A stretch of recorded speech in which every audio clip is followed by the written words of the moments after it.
Everyone, welcome to my channel. आज हम लोग क्लास 10 का जो चैप्टर है, चैप्टर नंबर 5 अर्थमेटिक प्रोग्रेशन, इसके एग्जाम्पल 7, 8, 9 एंड 10 को सॉल्व करेंगे। एग्जाम्पल 7 में हमें क्या गिवन है, how many 2 digit numbers are divisible by 3। ठीक है, तो 3 से डिवाइजिबल होने वाले 2 डिजिट नंबर्स कितने हैं, वो नंबर ऑफ टर्म्स कितने हैं, ये चीज हम लोग को यहाँ पे फाइंड आउट करनी है।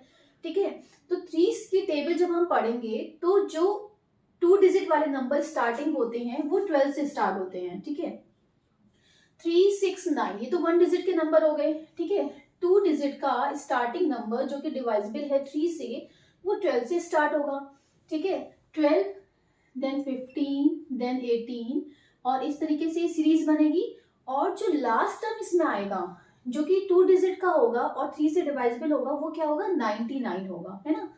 तो सबसे लास्ट वाला टर्म हम लोग को मिला है 99 का। नंबर ऑफ टर्म्स निकालने का फॉर्मूला हम लोग के पास में है कि an is equal to a plus n minus 1d।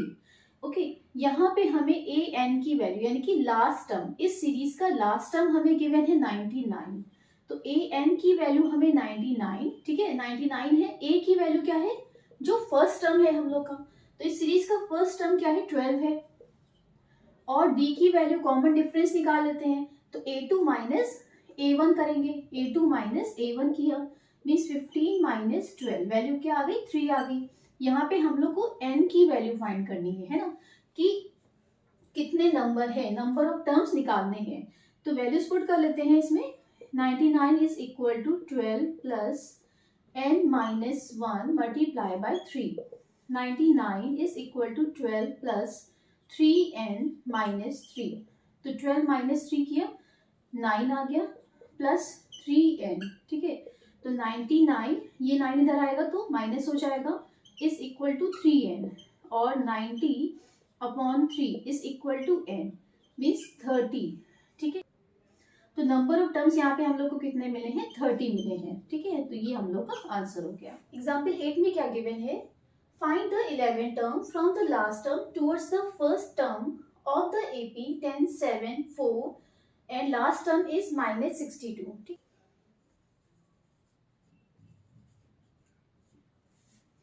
तो यहाँ पे हमें क्या निकालना है, 11 टर्म निकालना है फ्रॉम द लास्ट टर्म।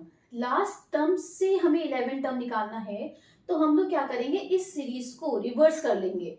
ठीक है, क्योंकि हमें फर्स्ट टर्म से नहीं निकालना है, स्टार्टिंग से नहीं निकालना, हमें कैसे निकालना है, हमें लास्ट टर्म से निकालना है। तो हम लोग इस सीरीज को भी रिवर्स कर लेते हैं। तो रिवर्स करने पे ये जो हमारा लास्ट टर्म गिवन है सीरीज का, वो हम लोग का क्या हो जाएगा, फर्स्ट टर्म हो जाएगा। ठीक है, तो माइनस 62 हो गया, ये हम लोग का फर्स्ट टर्म हो गया। देन यहाँ पे डिफरेंस क्या होगा, देखिए 10 और 7 इनके बीच में डिफरेंस कितने का है, 3 का डिफरेंस है। और ये देखिए जो सीरीज हमारी बन रही है ना, ये डिक्रीजिंग ऑर्डर में बन रही है ना। यहाँ पे बड़ा बिगर नंबर है और फिर यहाँ पे ये माइनस वाला है मीन्स छोटा नंबर है। तो जब हम इसको रिवर्स करेंगे तो हमारी सीरीज क्या हो जाएगी, असेंडिंग ऑर्डर में हो जाएगी, यानी कि माइनस 62 है। फिर हम क्या करेंगे, इसमें 3 को ऐड करेंगे, 3 को ऐड करेंगे तो यहाँ पे हमें वैल्यू क्या मिलेगी, माइनस 59 की मिलेगी। ठीक है, क्योंकि माइनस 59 इससे ग्रेटर नंबर है, तो ये जो सीरीज बनेगी ये असेंडिंग ऑर्डर में बनेगी, जबकि ये जो सीरीज हमें गिवन है ये डिसेंडिंग ऑर्डर में है, और जो सीरीज हम लोग फॉर्म करेंगे वो असेंडिंग ऑर्डर में फॉर्म करेंगे। तो माइनस 59 देन माइनस 56 और इसी तरीके से यहाँ पे सीरीज क्या बनेगी, 4, 7, 10। तो यहाँ पे फॉर्मूला हम लोग को पता है, an is equal to a plus n minus 1d।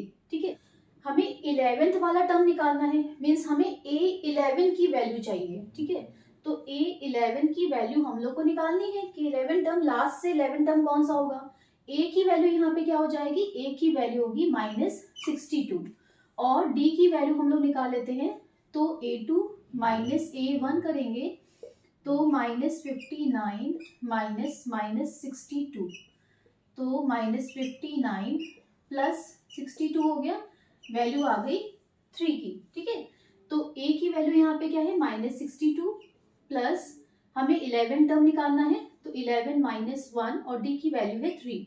ठीक है, तो माइनस 62 प्लस यहाँ पे इनको सॉल्व किया तो 10 मल्टीप्लाई बाय 3, तो 30 हो गया, ठीक है, -32।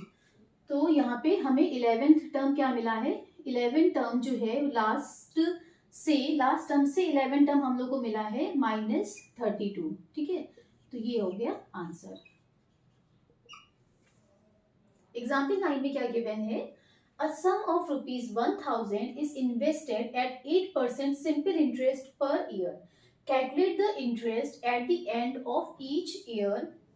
Do these interests form an AP? If so, find the interest at the end of 30 years making use of this fact. ठीक है, हम लोग को यहाँ पे प्रिंसिपल गिवन है 1000 रुपीज का, इस पे इंटरेस्ट लग रहा है 8% पर एनम के हिसाब से, ठीक है। तो हम लोग को कैलकुलेट करना है interest at the end of each year, हर एक ईयर के बाद, यानी कि 1 ईयर के बाद कितना इंटरेस्ट लगा, फिर 2 ईयर्स के बाद कितना इंटरेस्ट लगा, 3 ईयर्स में कितना इंटरेस्ट लगा, फिर ये जो इंटरेस्ट है क्या ये इंटरेस्ट एक एपी को फॉर्म कर रहे हैं, ये हमें बताना है। और अगर एपी को फॉर्म कर रहे हैं तो 30 ईयर्स के एंड में कितना इंटरेस्ट लगेगा, ये चीज हम लोग को यहाँ पे बतानी है, ठीक है। तो यहाँ पे हमें प्रिंसिपल गिवन है P इज इक्वल टू ₹1000, फिर यहाँ पे रेट गिवन है 8% पर एनम के हिसाब से, और टाइम फर्स्टली हम लोग 1 ईयर पे इंटरेस्ट निकाल लेते हैं। तो इंटरेस्ट का फॉर्मूला क्या होता है, सिंपल इंटरेस्ट का फॉर्मूला होता है P multiply by R multiply by T upon 100। तो यहाँ पे 1 ईयर का सिंपल इंटरेस्ट क्या होगा, P की वैल्यू है, यहाँ पे हम लोग SI1 निकाल रहे हैं, ठीक है। P की वैल्यू है यहाँ पे 1000 मल्टीप्लाई बाय R है 8% और टाइम है 1 ईयर का, ठीक है, अपॉन 1000। तो यहाँ पे ₹80 का इंटरेस्ट मिल रहा है, ठीक है। SI1 क्या है, 80 रुपीज है। देन हम लोग SI2 निकाल लेते हैं। SI2 के लिए हम लोग क्या करेंगे, यहाँ पे अब 2 ईयर्स का निकाल लेते हैं। तो 1000 मल्टीप्लाई बाय इंटरेस्ट वही है और 2 ईयर्स में कितना इंटरेस्ट लग रहा है ये हम लोग निकाल लेते हैं। तो यहाँ पे इंटरेस्ट लग रहा है ₹160 का। ओके, हम लोग SI3 निकाल लेते हैं। तो SI3 यानी कि 3 ईयर्स में इंटरेस्ट कितना हुआ अपॉन 100। तो यहाँ पे वैल्यू आ गई ₹240 की, ठीक है। तो यहाँ पे देखिए हर ईयर के बाद जो इंटरेस्ट हम लोग को मिल रहा है वो क्या कर रहा है, एपी फॉर्म कर रहा है यहाँ पे, क्योंकि देखिए फर्स्ट ईयर में हमें क्या मिला, 80 रुपीज का इंटरेस्ट मिला, सेकेंड ईयर में मिल रहा है 160 का, थर्ड ईयर में मिल रहा है 240 का इंटरेस्ट। तो और इनके बीच का डिफरेंस जो है हर जगह सेम है, 160 माइनस 80 करेंगे तो हमें 80 मिलेगा, 240 माइनस 160 करेंगे तो हमें 80 का मिलेगा, है ना। तो डिफरेंस सेम है, तो इट मीन्स ये एपी यहाँ पे फॉर्म कर रहे हैं। तो यहाँ पे एपी सीरीज क्या हो जाएगी, एपी हो जाएगी ₹80, then ₹160, then ₹240 and so on, ठीक है। फिर हम लोग को बताना है कि so find the interest at the end of 30 years, 30 years के एंड में हमें इंटरेस्ट कितना मिलेगा, ठीक है। तो फॉर्मूला हम लोग को पता है AN is equal to A plus N-1D का है, ठीक है।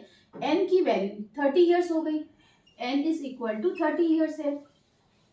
A की वैल्यू क्या है, यहाँ पे फर्स्ट टर्म 80 रुपीज का है, ₹80, और डिफरेंस क्या है कंसेक्यूटिव टर्म्स के बीच में, A2 माइनस A1, A2 क्या है 160 है और A1 क्या है यहाँ पे 80 है, ठीक है।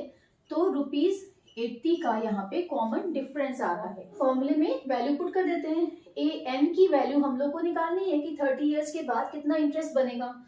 A की वैल्यू हमें पता है 80 प्लस N-1 इज 30 माइनस 1 और 80 रुपीज का डिफरेंस है। तो 80 प्लस 29 मल्टीप्लाई बाय 80, यहाँ पे इसको कैलकुलेट कर लेते हैं। 80 प्लस मल्टीप्लाई करने पे आंसर क्या आ जाएगा 0223, फिर 2320 प्लस 80 किया तो ₹24 आ रहा है, 2400, ठीक है। तो AN की वैल्यू यानी कि eight the end of 30 years यहाँ पे इतने का इंटरेस्ट मिलेगा। एग्जाम्पल 10 में क्या गिवन है, in a flower bed there are 23 rose plants in the first row, 21 in the second, 19 in the third and so on. So there are 5 rows plants in the last row. How many rows are there in the flower bud? ठीक है, तो यहाँ पे देखिए first row में कितने रोज plants हैं, 23 हैं। फिर सेकेंड रो में हम लोग को गिवन है 21। तो यहाँ पे अगर हम सीरीज बनाए एपी की तो यहाँ पे हमें क्या मिला है, 23, then 21, then 19 and so on. And the last क्या गिवन है, there are 5 rose plants in the last row, यानी कि हमें फिफ्थ सबसे लास्ट वाला टर्म ए एन की वैल्यू यहाँ पे 5 गिवन है, ठीक है। तो how many rose are there in the flower bed, तो यहाँ पे किसकी वैल्यू निकालनी है, नंबर ऑफ रोज, एन की वैल्यू यहाँ पे हम लोग को फाइंड करनी है। तो फॉर्मूला हम लोग के पास में है A N is equal to A plus N minus 1 और डी, ठीक है। ए की वैल्यू हमारे पास में है 23, डी की वैल्यू हम लोग निकाल लेते हैं। तो A2 माइनस A1 किया तो 21 माइनस 23, वैल्यू क्या आ गई, -2 की आ गई। और यहाँ पे ए एन हम क्या रखेंगे, देखिए एपी सीरीज का जो लास्ट वाला टर्म है, तो लास्ट टर्म क्या है यहाँ पे, फिफ्थ वाला है, ठीक है। तो ए एन की वैल्यू हम लोग के पास में है 5, तो वैल्यूज यहाँ पे पुट कर लेते हैं। 5 is equal to 23 plus N minus 1, D की वैल्यू है -2।